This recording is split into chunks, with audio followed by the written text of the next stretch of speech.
second PUG of the split, and I think his Lilia is really worth penning. Single-handedly carry his teammates till the end of this game, and perfect PUG score for T in this game. You know, based on playstyle, based on what we've seen so far, there it is. Thank you. I like Korean commentators all like yelled in agreement as well. Like we were all on the same page. We're all synced up. We're all synced up. And we all feel the same way about this one. As Seraphine is going to be locked in. Could be carrier. Could be closer. I like this. And it's yet another turret destroyer, right? Like Jinx and Trist actually play very similarly. Oh, this is the carrier slot, right? And wow. Okay. I did not expect to see the Pyke again. I was like, well, Nautilus still works okay here. You have a lot of AP damage with this, but Taliyah works so well with Renekton. True. I mean, another option obviously could have been the Nidalee, since that didn't get banned away this time. Yeah, but it's just going to be pretty even as things go. Is the Lantern going to be taken in from Henna on the bottom? Real high chance that we're going to see a potentially first kill of the game here. If he's not. Smokescreen is going to connect here as Ono just happy to walk over the rocks right now. There is going to be the Rift Herald, sorry, the Rift Scuttler collected. And now Fred Brown all just walk on over, and we've got 5 people fighting for the Rift Herald. Should mean that Gumayusi does get himself even more of an advantage on the bottom side of the map. Fred Brown certainly putting a lot of eggs into this Herald basket, as it looks like T1 don't want to give this one up without a fight, as Umpty secures it. And he is going to be pulled back. There's the Encore as well. Gets a fair bit of value as now Umpty gets back, gets the heal from Henna, and makes it to relative safety. Closer is now eliminated as the Emperor's Divide is put forward. First Blood going over to the Thresh, as there's the flash out from Zay, as you saw Henna trying to get to that wall to flash over, but isn't quite able to. Gumayusi gets carrier. Can he actually get that money for himself? The answer is absolutely yes. And now Hoya should be able to try and challenge, as the hook is going to connect. And there we go. Goodbye. 1-for-1 trade there, but getting rid of Umpty, probably more valuable than getting Rift Herald. And because Gumayusi did eventually rotate up, they didn't get a whole lot of... T1 did not get anything really else on the map, just one extra wave.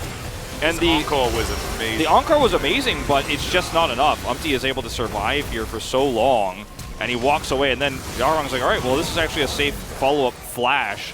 Emperor's Divide kind of does get caught here.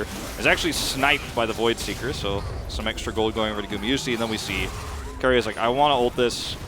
He even actually grabs his coin like as this happens. Yeah. He's like, I'm taking my money right now. And then he gets traded back. There was no way he was getting out, but wanted to get that extra gold. There's a lot of potential. That's heal and flash out from Gumayusi, is now Carrier coming on over. Looks for the Bone Skewer. It is actually going to go over to Delight, who gets a double flash. Flash out there from Owner as well, as Carrier now having to create position. As Hoya's teleported in, Gumayusi's well and truly dead as Umpty grabs that one. A playback onto Closer as well, who's completely separated from his team. A beautiful hook from Delight and a double kill for the Frederiprion jungler. I don't know what Umpty had for breakfast this morning, but it must have been good. And this was a great bait from Frederiprion as well. Like, they knew, okay, we've already gotten Gumayusi's flash and his heal.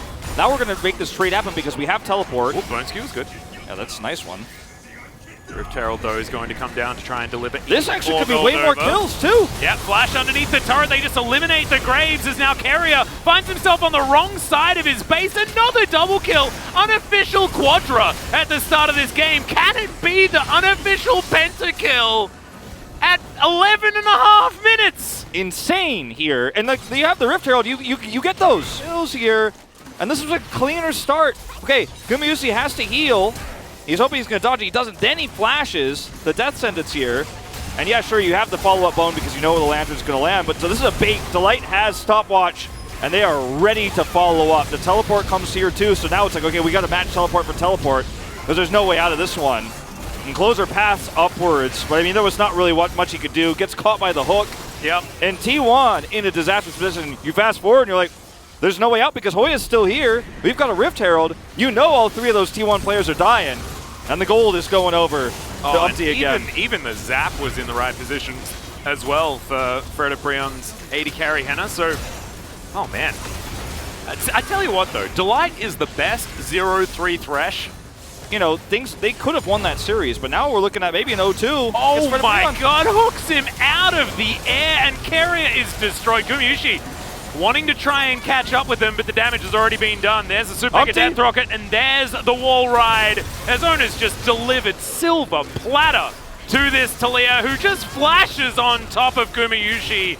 And I don't know, I reckon we're packing this one up. You mentioned the fact that T1 just came off it a decent performance again. His face here doesn't look great. On her head in his hands a second time, as once again they're baited into an exchange where they have no place taken. This is just sick from Delight. I mean, it's blind the hook, but he aims it perfectly. Gets a kill here, and then they stay. Kathy and Rain, Gumayusi's going in, but guess what? Everyone's rotating down. You got vision of it now. You're like, I'm out of here. But you can't outpace this Talia. You're just not going to. Oh no, that was actually a bit of a misstep there for Ona as well. I think the lead. And yeah, you could see it. Delight is super calm. All right, well, here's a gang towards the top side, and a very dead Renekton up there. Good killer instinct. T1 playing for this next Drake is probably going to be important, as now Weaver's Wall comes down just to guarantee this outer turret. I really like this play from Brion, although the wave clear is pretty good, so it looks like they're not going to be able to actually take this one just yet. Misses onto Carrier there. Carrier's stuck now. He can't get back in. This is actually a huge opportunity for Brion. Weaver's Wall. He can find a flank as Hoya off to the side does get a few knockups, and the Scion is taken down before he can even taxi his way forward. Henna is going to be eliminated, but Gumayusi suffers the same fate, and T1, they have to peel away the Baron, and they lose the fight. Now they'll lose the Mountain Soul. This was such a bad decision, I feel, for T1 to actually... Yeah, exactly. Okay, they're actually now going to just make this started play. off this Baron. There's the wall to be set up. Gumayusi, unfortunately, the killer instinct comes in, but the Lantern is once again there, and the Baron just stolen away. But now the team fight comes in. The Encore only lands onto one, but that's a lot of Scion value as Henna has to flash, but does make it to relative safety. Uses his whole health bar, but that's enough. And Void Seeker not going to do it either. So Brion, stopwatch. And then you've got this insane clear time at this stage of the game on this Baron. And look at everybody else trying to fill in here for T1. Baron goes down, and now Zeus is trying to come through. But look at this. Hoya just disconnects. He says no one else is coming in here. He has the stopwatch that he bought. And they just turn on to Zeus. Henna survives, and now T1 can't take the fight. He slices to get himself out of the way. Good Bone Skewer is going to connect as the Charm lands only onto the Renekton. Henna trying to get the autos through as they trade tanks in the front line. Still, the Elder Drake is amongst the fight. Umti going to get turned on. Does have the Zhonyas, remember, and they just destroy Ona. That's in fact just Umti that explodes him by himself. He has 10 stacks. The guy is actually insane. He's got so much damage this game. You can't challenge that. What he are you also doing? had his Zhonyas, so he was probably going to be fine anyway, as the Elder is now going to get secured by the Azir of all people. Scoops up Gumayusi. And I have a feeling we've done it. It's the 2-0 for Brion. Look at the damage. Once again over one of our top teams. Look at the damage here from the Azir in this late game fight. And T1 just could not set up for this. Tanks are traded, and then you challenge. One challenged Humpty. 10 stacks on that Dark Seal. 9-1-5, dude. I mean, why challenge that? I mean, there's a lot of things went wrong on that fight.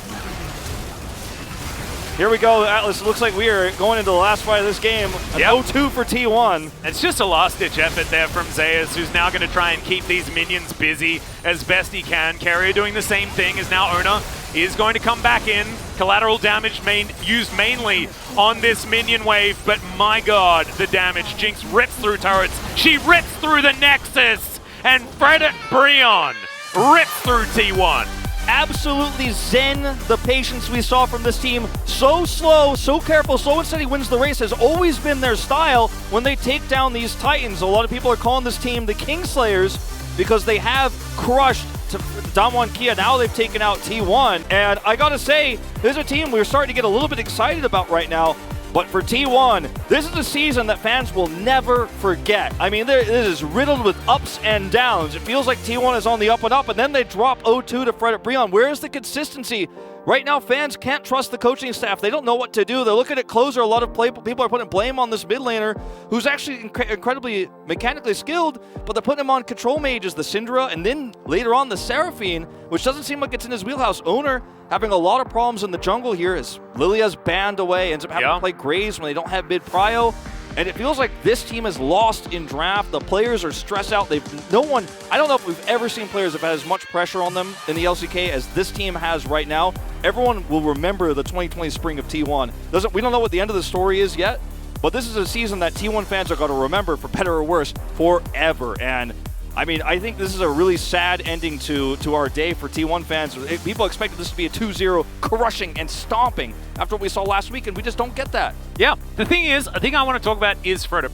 Frederick looking real good. It definitely wasn't Yarong who was doing a whole lot of work. That last team fight especially, but you can see, like, that was a flat line of gold for Frederick throughout most of that game. It was 15 minutes or something of just a 4,000 gold lead. But